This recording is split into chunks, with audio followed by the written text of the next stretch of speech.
You know that saying, prevention is better than cure? Hmm.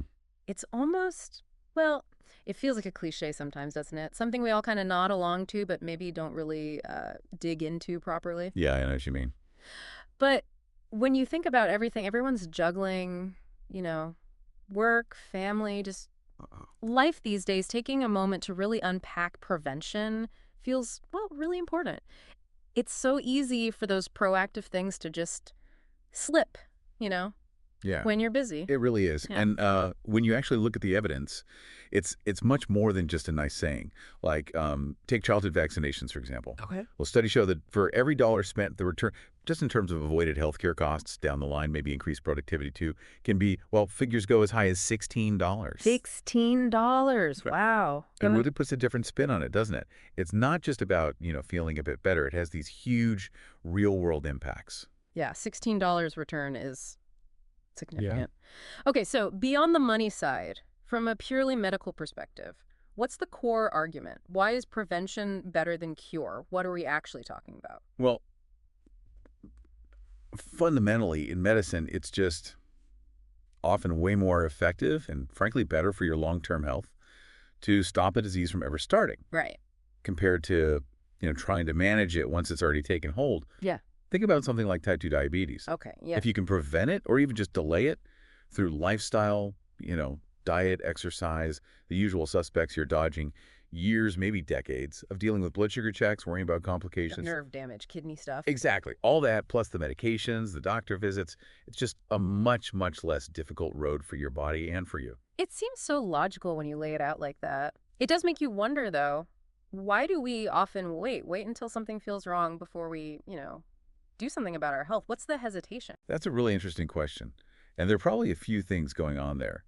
Um, for one, our brains often seem wired to react to immediate danger, right? The urgent stuff. Yeah. So if you're not actively feeling pain or serious discomfort, it's easy to push potential future problems, well, into the future. Out of sight, out of mind. Kind of. Plus, just the pace of modern life, right? The constant demands, everything shouting for your attention. Often means those proactive health things get shoved way down the priority list. Yeah, the I'll get to it later trap. Exactly. That feeling of, I'll deal with it when I have more time, but, Oh, well, that yeah. time rarely shows up until there's an actual problem, a crisis. Mm. And all those little things, the extra stress, the not so great food choices, skimping on sleep, they add up. They have this cumulative effect. Oh, yeah, that cumulative effect. It's like a slow leak, almost invisible. I can definitely relate to, thinking about skipping a checkup because, hey, I feel fine. What's the harm, right? Precisely. And that's exactly where the danger lies with some conditions. Take high blood pressure. Yeah. It often has zero noticeable symptoms for years. Really? None. Often, none. You can feel perfectly okay going about your day, while inside, your risk for something really serious like a stroke or heart attack is just climbing, silently. Wow. So prevention, in that case, it isn't about waiting for a warning sign.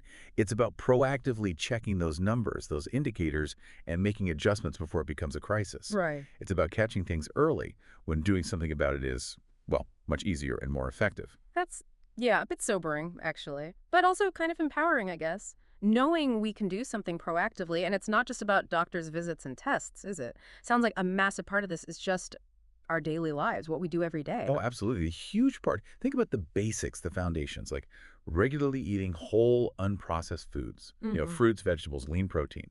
That gives your body the actual fuel it needs to work well and can seriously cut your risk of chronic diseases. Right, the good stuff. And same goes for moving your body. Regular physical activity doesn't have to be marathon running, even just a brisk 30-minute walk. Most days, the benefits are huge for your heart, your mood, pretty much everything. It's funny how those really basic things are often the most powerful, isn't it? We sometimes chase complex fixes when the answer is, like, right there. Yeah, A walk and an apple. it often is. Consistency with those simple foundational habits, that's where the real power of prevention lies. And it's really important to remember, this isn't just about your physical body. It's deeply, deeply connected with your mental health, too. Yes.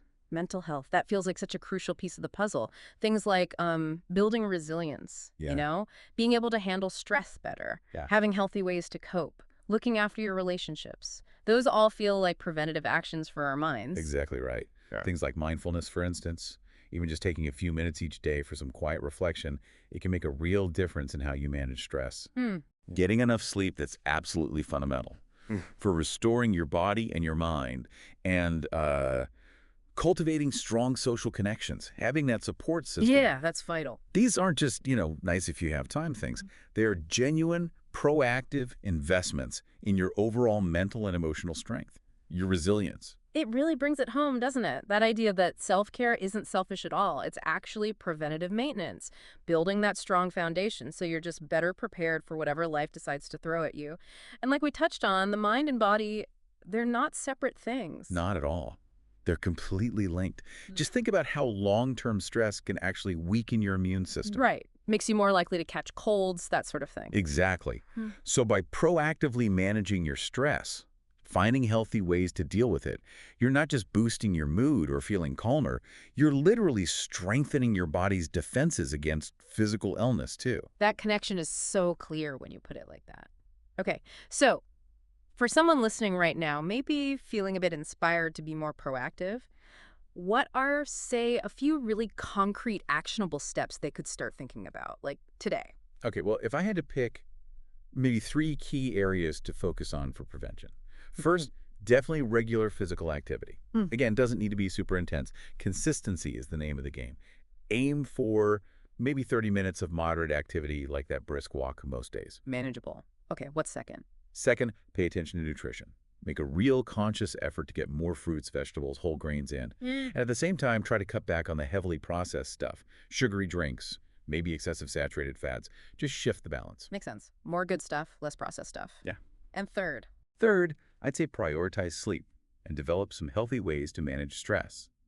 That could look different for everyone. Maybe it's sticking to a regular sleep schedule. Maybe it's trying mindfulness or meditation for a few minutes.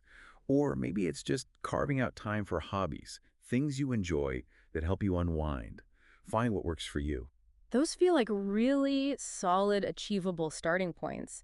And I think maybe the biggest thing is that mindset shift you mentioned earlier. Seeing these habits not as chores or obligations, but as actual investments, investments in your future self. Precisely. That's the key. Yeah. Look, treating an illness when it hits might give you that immediate sense of, okay, we dealt with that. But the benefits of prevention, they're quieter, maybe, but they're long-term and they spread out. Sir? Well, it's about lowering your risk of those chronic diseases in the first place. It's about having more energy day to day, improving your overall quality of life, and ultimately maybe having more healthy, active years to enjoy the things and people you care about. It's about building resilience, yes, but also freedom. Freedom from the limits that poor health can put on your life. And thinking bigger picture, it's not just about us as individuals, right? There's like a ripple effect. Oh, absolutely. When individuals take steps to protect their health through prevention, it doesn't just benefit them, it contributes to healthier families, stronger communities. Everyone benefits. Yeah. And, on an even broader level, a bigger focus on prevention across society could make our whole healthcare system more sustainable. By reducing the sheer number of preventable illnesses that need treatment, it's a win-win, really. That's a really powerful thought. So as we sort of wrap up this deep dive into why prevention really is, well, maybe the best medicine, what's the main takeaway? The most important message you'd want to leave people with? I think I just really encourage everyone listening to truly embrace proactive self-care. Don't wait. Mhm. Don't wait for your body to scream at you that something's wrong. See prevention as an act of kindness to yourself, a way to safeguard your own future health, your well-being. Start making those small, consistent choices today. Don't put it off. That's such a vital reminder. Thank you. That was really insightful. And for everyone listening, yeah, really take that message on board. My pleasure. And as you go about your day-to-day, just remember this. Those little daily steps, they genuinely can add up to make a huge difference over time. So maybe just think about one small, manageable change you could make today. Could be a 15-minute walk at lunch, adding some greens to your dinner, or even just taking 5 deep breaths when things feel hectic. Start somewhere.